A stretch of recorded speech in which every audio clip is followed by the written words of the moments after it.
Welcome everybody to another episode of Conversations with Annie and Kate. Hello, Annie. Hey, Kate, how are you doing? And tonight our guest is Kerry Chikarovski. Hi, Kerry. Hi, Annie. Hi, Kate. Thank you for inviting me. And I'm just going to do a bit of an introduction because Kerry Chikarovski was one of the women in leadership that I saw on the stage, world stage, as I was growing up. So she went to my old school. She's a lawyer, and she was a member of Parliament for the Liberal seat of Lane Cove and became the leader of the New South Wales Liberal Party. And after she left politics, she's a lobbyist, political commentator and ambassador for several charities and an all-round interesting woman. So welcome, Kerry. And thank you for that lovely introduction. I'm overwhelmed. So Kerry, did you know that you and Kate went to the same school?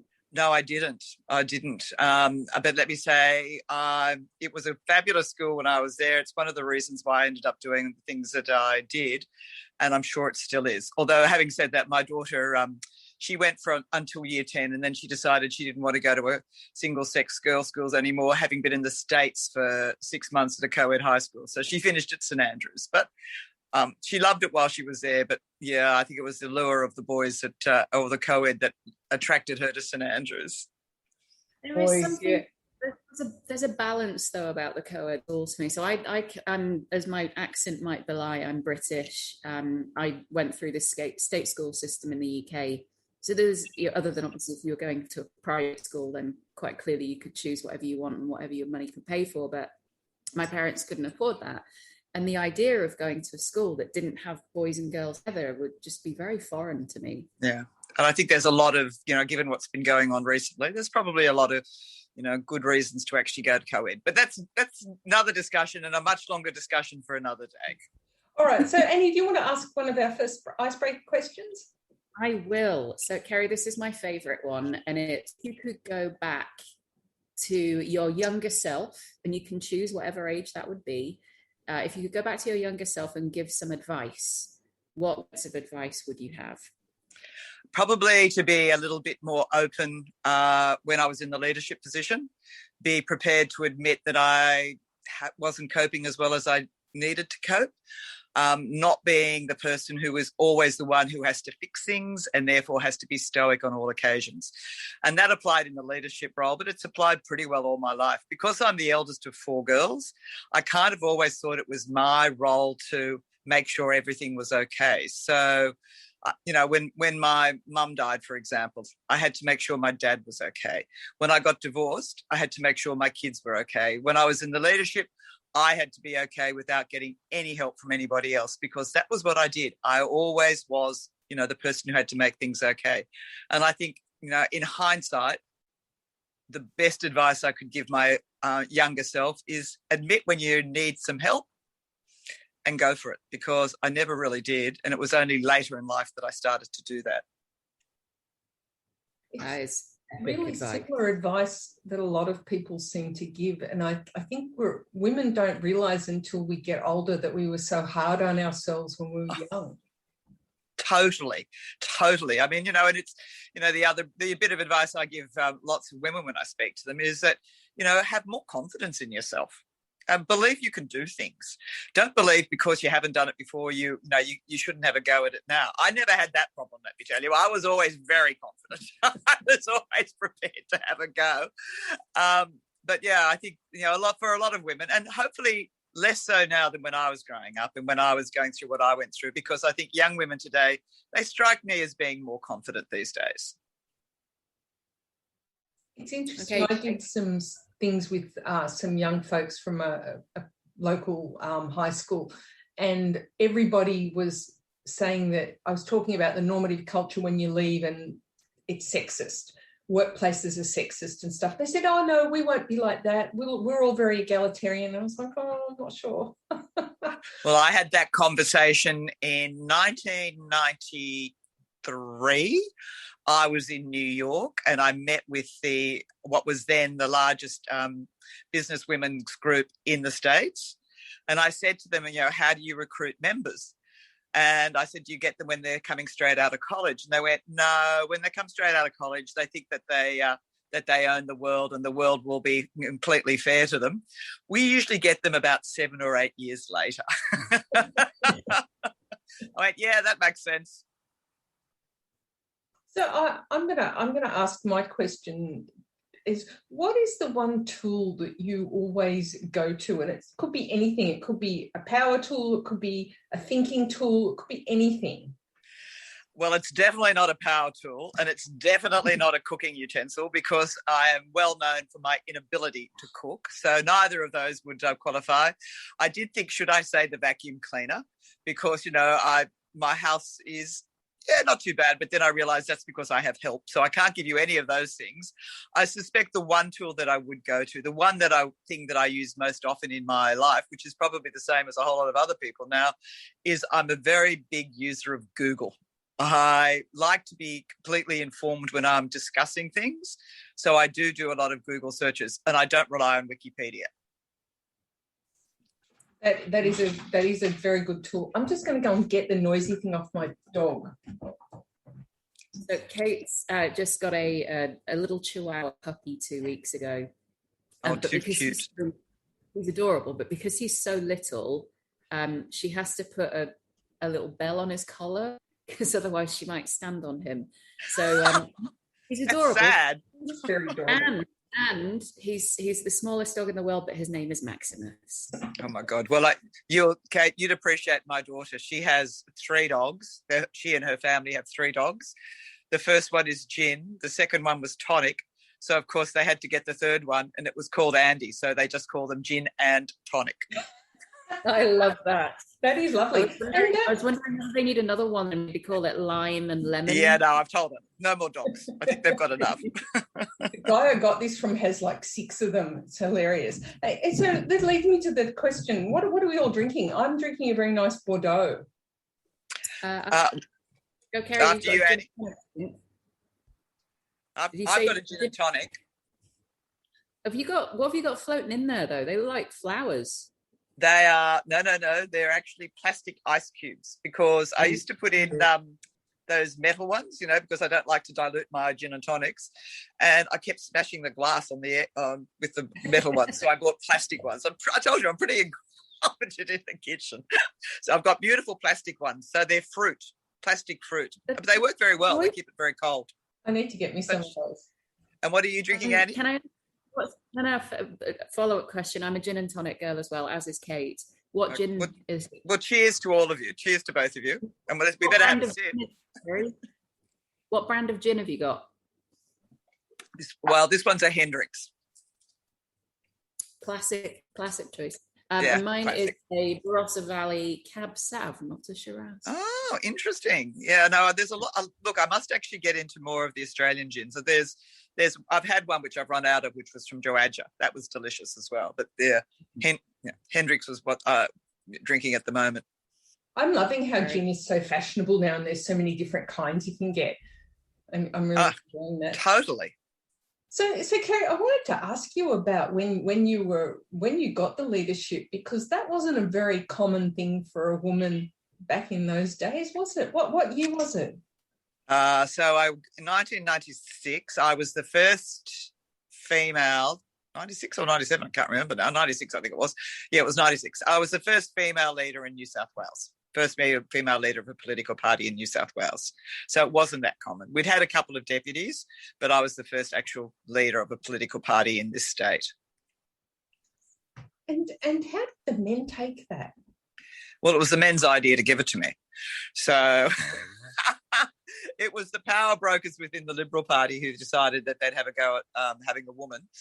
And it was all, look, it's again another story for a much longer conversation, a much longer time. But it was a decision by the factions within the Liberal Party that they would approach me, and they did. They approached me to put my hand up for leader, and it was,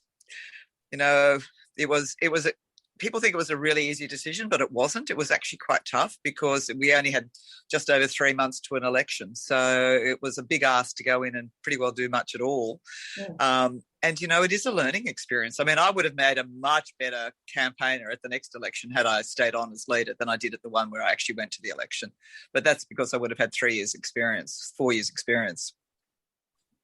Yeah, that's really quite interesting. And how do you think that that's really shaped the rest of your life, that experience? Has it shaped the rest of your life?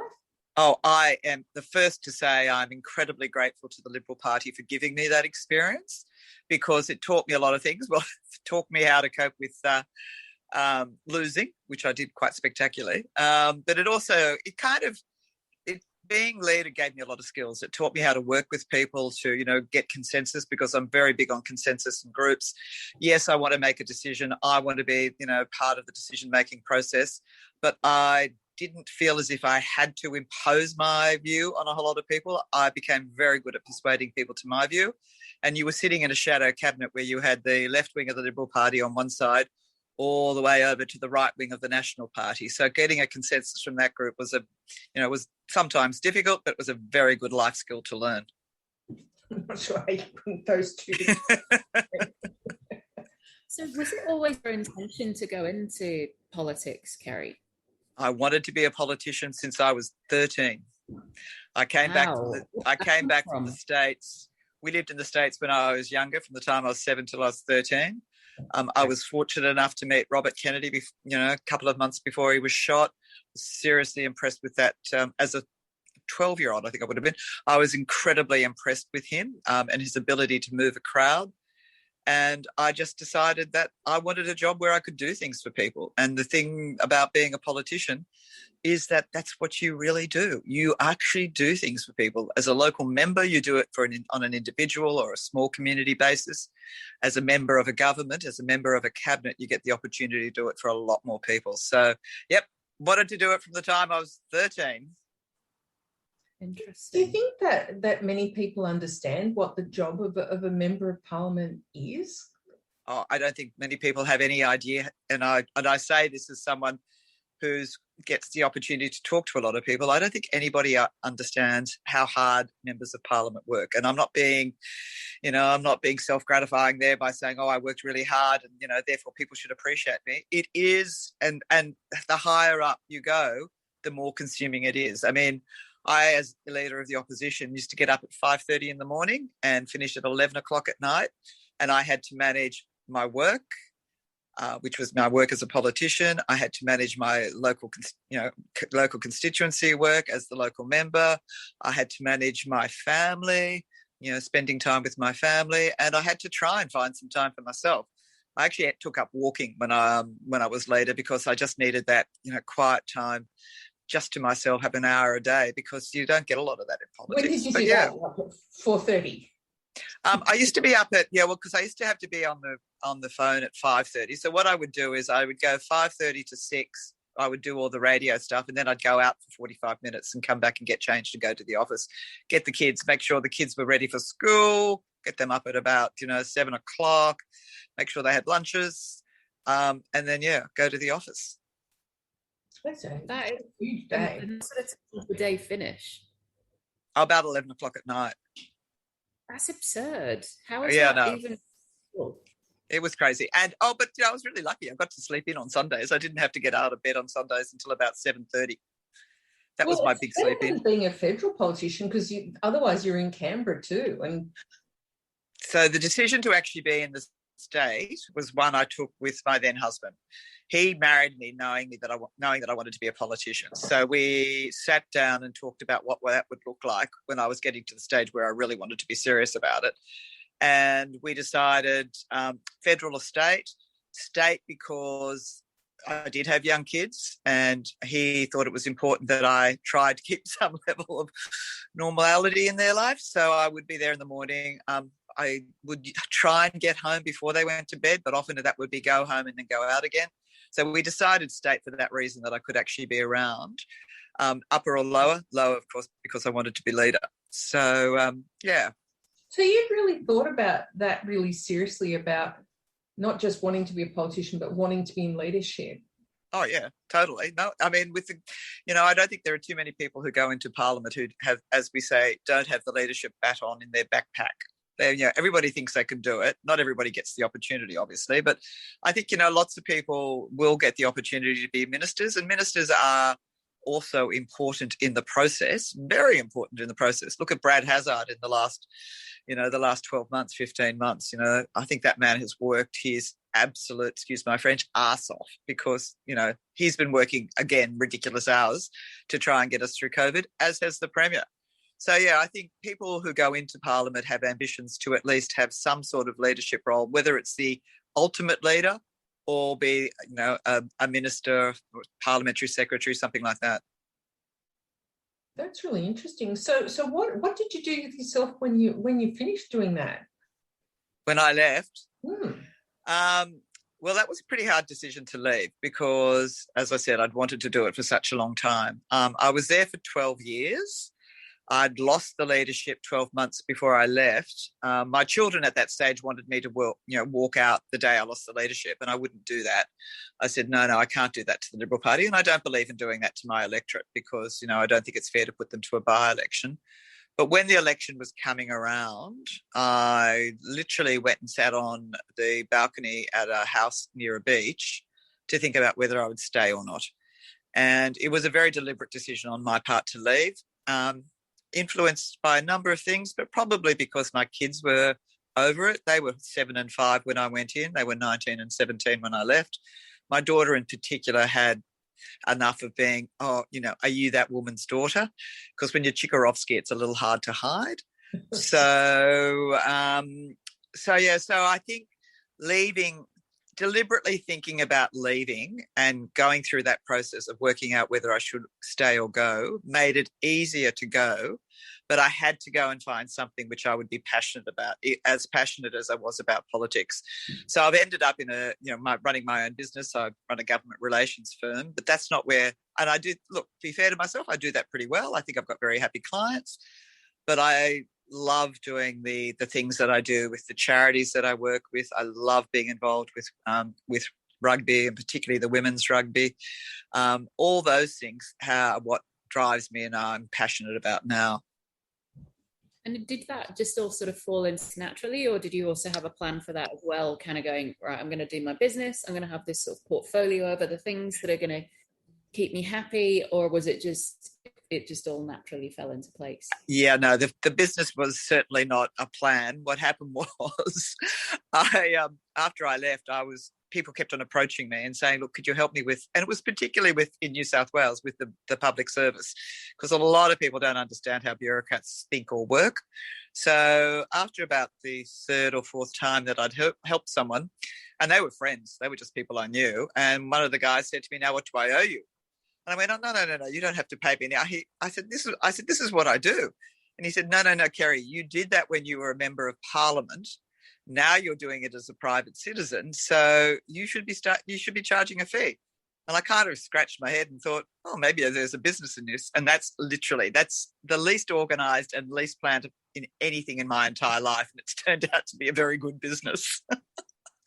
And the other things people have approached me to do, and I've really enjoyed them. And I'm selective about what I choose to do in terms of charity boards and other small boards, because I have to really be passionate about what the project is or what the aim of that charity is. So I've been approached to do a lot of things, and I pick and choose. And as I said, I've done about half a dozen that I'm really proud of. And rugby. And rugby is a particular one. I got involved in. I've always been a huge rugby fan, and I attribute that to the fact that, as I said, there's 4 girls, so I've got 3 younger sisters. So there was never a situation in my house where it was, the boys go to the footy with their father, because the girls went to the footy with their father, and more particularly in my case, the mother, because my mother loved her sport. So I'd always been a big fan of rugby. And then what happened was Nick Farr-Jones, who is World Cup winning Australian captain, asked me to get involved with the women's rugby. And from there I got involved with New South Wales Community Rugby, and now I sit on the Waratahs board. So it's been a big part of my life. And in fact, I'm very excited because I'm actually going internationally on a flight on Friday, and I'm going to New Zealand to watch the Waratahs play the Blues.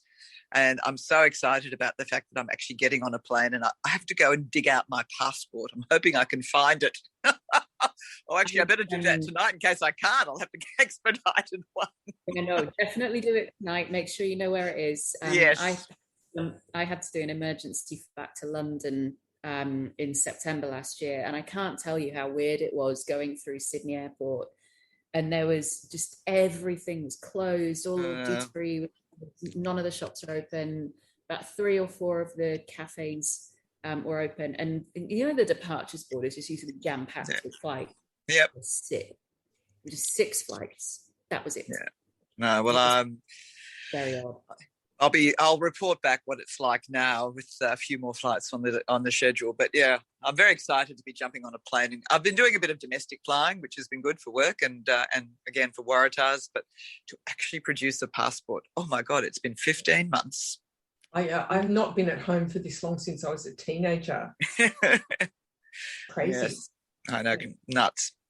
But I'm really interested in how you adjusted to you've started a new business, you've got all these other interests, and you're now not taking care of all your constituents. How did you deal with that? Because you said you're kind of a bit caregiver.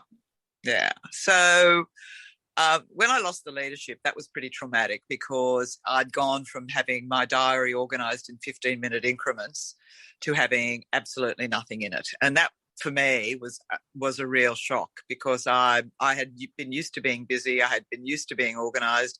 I'd been used to doing all the things which, I felt were about contributing back to the community. So the first 12 months or the 12 months after losing the leadership, I had to reconnect, spend a lot more time in my community, which was terrific, and I got used to that.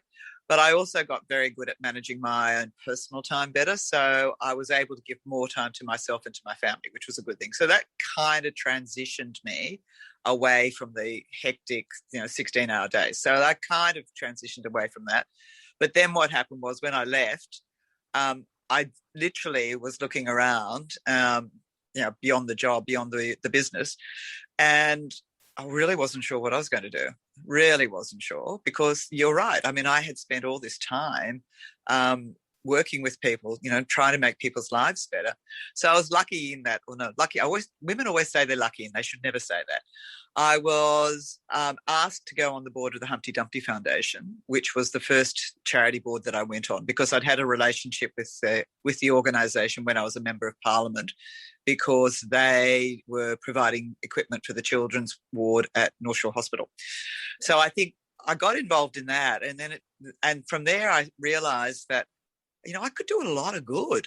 I mean, I knew a lot of people. I had a lot of experience which would be useful to other organisations. And if I had a day job which paid me, then I could actually do all these things, which was what I wanted to do them because they were the passion. They were the things that I really wanted to do. So that helped. That certainly helped. I also say the other thing was that once I left Parliament, I had a little bit more time to make sure I brought my children up and got them to adulthood safely. People always say, what's your greatest achievement? I say getting two kids to adulthood, successfully. Well, relatively successfully. Oh, that's always a good achievement because I think so. Many go off the rails because they don't get the love and affection that they need. That's true. And Kerry, you talked, right at the beginning of the chat, you talked a little bit about how being a leader of the Liberal Party also gave you that opportunity to deal with loss. Yep. It's not something we talk about very often, is it? This concept of it's okay to fail at things and to learn from it. And you lost quite publicly, which is also going to be an extra level. Very, very publicly. So Sorry. No, that's perfectly true. I started a startup. It was on the front page of the Financial Review, and within 6 months, it completely crumbled, and I had to publicly apologise to everybody that had invested. And it's not pleasant. So, no. What words of advice do you have for women who are taking on perhaps those first leadership roles like you did, and feeling like they're not just doing it themselves? It's almost like you're stepping into a leadership role that effectively earns the right for other women to get into it too. So I always say to people, and every self-help book you've ever read will say the same thing, is that you cannot fear failure. There's a very corny card that you see in card shops all the time, which says, "Aim for the stars, you'll at least land on the moon." And that's, kind of incredibly true, because I obviously, you were right. I wanted to be premier and I didn't get there, but I ended up as opposition leader, female opposition leader. Never happened before in New South Wales. So that was an achievement which I can quite rightly, I think, be proud of.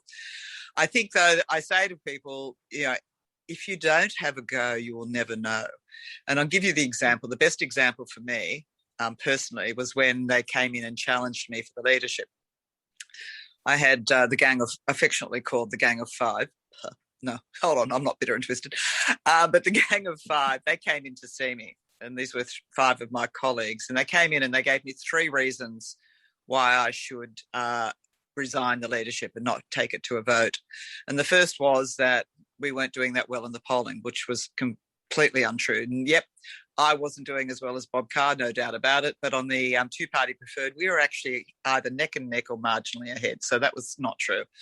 The second one was that the corporate world weren't providing enough funding towards the Liberal Party. And as I was the only one who knew what the funding was, because I spoke to the state director on a weekly basis about it, I knew that was also untrue. But the third one, and this was the killer one, the third one was how just imagine how embarrassed you're going to be when you don't win the vote. At which stage I told them, and I wrote a book, and in my book I told them, get out of my office. And I put it that way in the book because I knew my mother would read it. But what I actually said was, fuck off out of here now. I couldn't put that in the book. She would have been very upset that I swore. But that's what I did. But I went home that night and I remember lying in bed and staring at the ceiling going, well, are they right? Am I going to be so embarrassed? Are the kids going to be so embarrassed if I lose? And about 3 o'clock in the morning, I went, no. What would really destroy me would be if I didn't have a go and then I never knew whether I could have won. Yeah. Better to have actually done it and lose by 1 vote, not that I'm bitter and twisted, lose by 1 vote, than not to have tried at all. Because I can tell you now, 20 years later, pretty well, I would have been lying in bed now going, why the hell didn't I have that go? So... Oh, my God. It's one of my dad's favourite sayings is no what ifs. Because that will totally. That would just gnaw away at you. Yeah, totally. Which is why I had to go and lost by 1. Well, for me growing up and seeing you on the TV and stuff, it gave me the idea that women could be in these positions of power. And, it was quite important, because you didn't see women in roles like that in the 90s.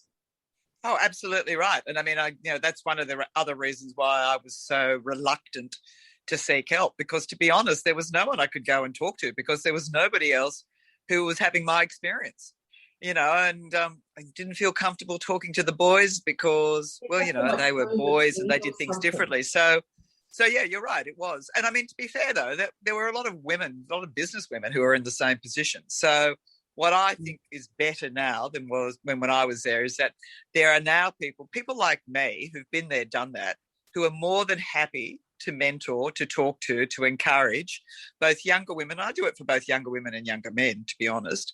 But to have someone, as I keep saying to some of my friends in politics, you can talk to me about anything. And I do that for people on both sides because I have no agenda. My only agenda is to help you be successful. And I believe that's important from both sides of the house, because I think we need good quality people arguing on both sides of the house. So, yeah. But it was hard because I couldn't actually find anyone to do that with. I was going to ask you on that sides piece, and how do we get great people, sort of coming into politics? So I work in technology. I meet incredible badass people creating new businesses around the world every day. It's a joy. It's an absolute joy. And I keep thinking every now and again, why can't we get some of these people to become politicians, to become, sort of leaders of parties? And I'm sure there's some obvious stuff around the notion of politics has now perhaps become, a series of sound bites and 3-year terms and, you get bugger all done. But, how do we get, people who are in their 20s and 30s thinking, I want to be a politician? How do we get them? Well, I think it's the same pretty well, when I was there. You need people of passion. You need people, and it's, people think that politicians are there because of the power and, the big white car and the ministerial title.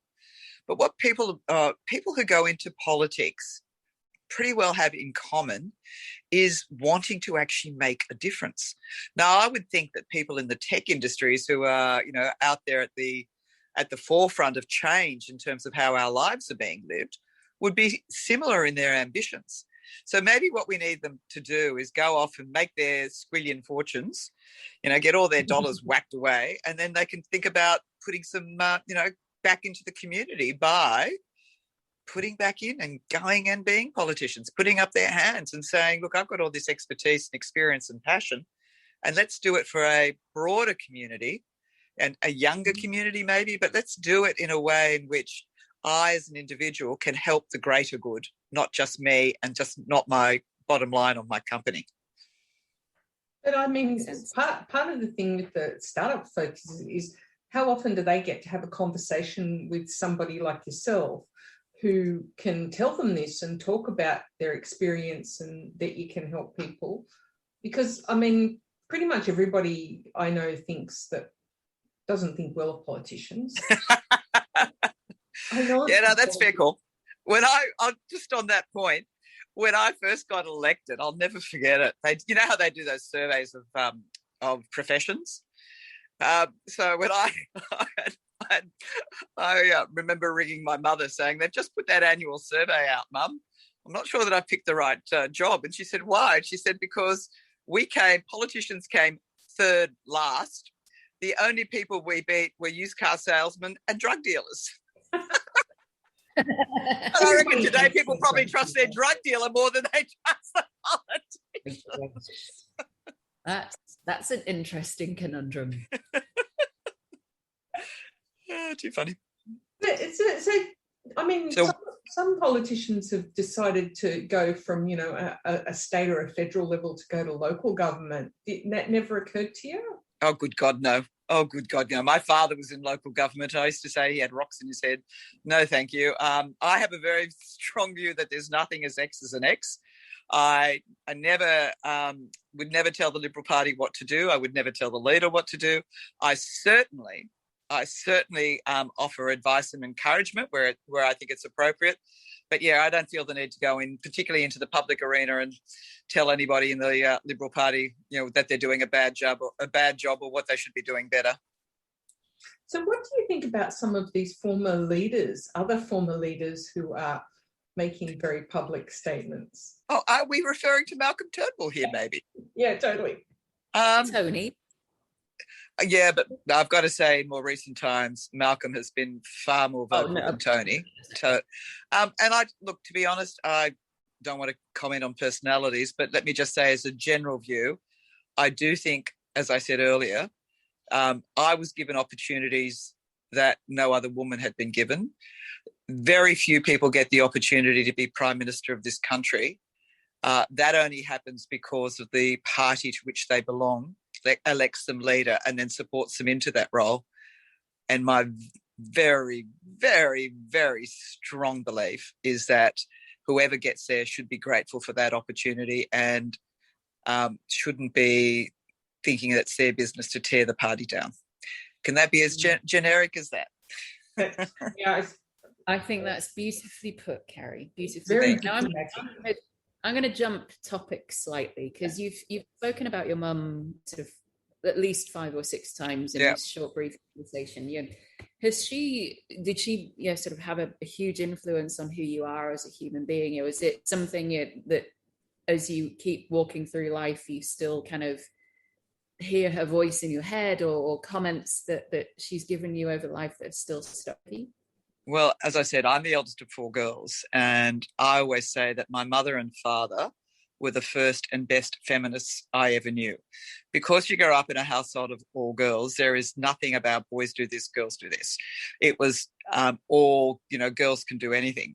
And in my mother's case in particular, what had happened was her father My grandfather had died when my grandmother was probably in her early 40s or something like that. And so she had to look after herself. My grandmother really had to look after herself in a time when women were not expected to work. So she worked pretty well all her life. And in fact, to be fair, they owned pubs and my grandmother ran the pub much more so than my grandfather. So my mother had a very strong view that she wanted her girls to be in a position to look after themselves. So she encouraged us to, so, I said I wanted to be a politician, but I was a lawyer before that. So she encouraged all of us to find something where if push came to shove, and, this is 60s, 70s, where women were still expected to kind of get married and produce children, and that was about the only thing they did. She was very much of the view that we had to be in a position to be able to support ourselves, provide for ourselves, and make sure that if we ended up having children, that we could provide for them as well. So, yeah, she encouraged that attitude in me and never blinked. Never blinked when I told her I was wanted to be a politician. She was the first person, who I spoke to. My dad and her were the two people I spoke to as soon as I got pre-selected. She was the person handing out how to votes for me. She was the person who was making cups of tea when I was out, doing all the campaigning. She was the person, to be fair, who ended up doing tuck shop for me because I was too busy to do tuck shop and the kids wanted tuck shop. And I was always the mother with the best cake at the cake stall because my mother made it. Well, you have confessed your lack of ability in the kitchen, so I'm fairly certain most of your other friends probably would have figured that out as well. I think they did. And the kids certainly would have told them. And so do you have any last words, because we're almost at time now, sure, that you want to share with other women to guide them or give them some ideas? Well, two things. I think people nowadays in particular are more inclined to think about getting mentors.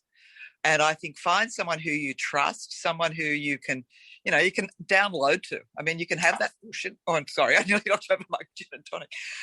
Who you can download to when you do have a bad day, or you don't know what to do, or you don't know what the next step is. So find someone, and mentor is probably too strong a word, but just find someone who you can have those conversations with, because I really think that's really important. I think that's really important because, you think about it, and I used to always joke about it, the blokes forever did that in the pub. Mm-hmm. They'd be at Friday afternoon drinks while, mum had gone home to look after the kids, but they'd be at Friday afternoon drinks. And whilst they wouldn't download their emotional baggage, because they don't do that, boys, in most instances, but they would talk about the shit time they'd had at the office, and the guy who was their boss, who was not, who they thought was a dickhead and wasn't actually appreciating how good they were. So they were doing that forever. I don't think women do that or have had the opportunity to do that. So find someone who you can do that with. That's the first thing. And the second thing is be brave. Seriously, be brave. Yep, I failed, but I learned from that. But as I said earlier, unless you try, you're never, ever going to know. And I remember talking to a group of public service women on one occasion, and they were all hesitant to go from the senior level of the public service into the senior executive service because they were, public service was in grades, and they wouldn't put up their hand for SES positions. And, I said to them, look, I know what you're thinking. You're thinking that if the job says I need a degree, then I probably need 2. If the job says that I need 5 years experience, I probably need 10. I said, you're all thinking, you're not thinking like a bloke. And then you're thinking to yourself, well, if I go to an interview panel, I won't know what to do. And if I don't get the job, then I obviously didn't know what to do. I wasn't good enough. I said, think like a bloke. If you go to an interview as a bloke and you walk in and they walk out and you don't get the job, most blokes will tell you the panel got it wrong. Not that you were bad, but the panel got it wrong. So you need to be brave, and you need to be able to, and you need to be able to cope with not getting it, but learn from everything you do. I say to people, when you go for job interviews, work out why you didn't get it, and next time you go, address that. But, not going, you're never going to, you never know, what is that thing? You never know unless you go, or whatever the advertising campaign was. Same thing. Unless you have a go, you'll never know. And that is a fine note to end on. Thank you so much for your time tonight, Kerry. Thanks, Annie. Bye, everyone. Thank you. Pleasure. Bye. Bye.